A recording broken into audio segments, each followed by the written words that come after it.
বাসায় মিষ্টি বানানো হচ্ছে। দেখুন কিভাবে মিষ্টি বানানো হচ্ছে।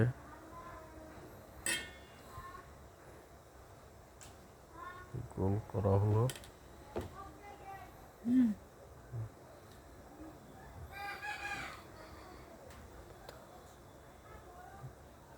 মিষ্টির জন্য ছানা, ময়দা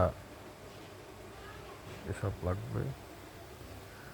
তারপরে তেল গরম করে তেলের উপরেই গোল করে লাড্ডুর মতন মিষ্টি ছেড়ে দিতে হবে।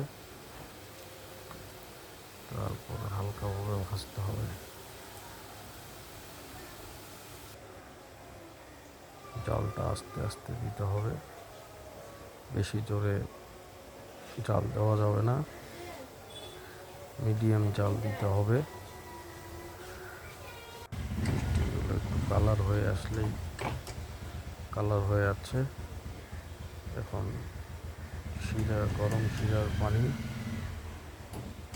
সাথে মিশানো হবে।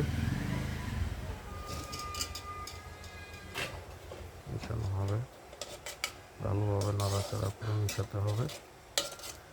আমাদের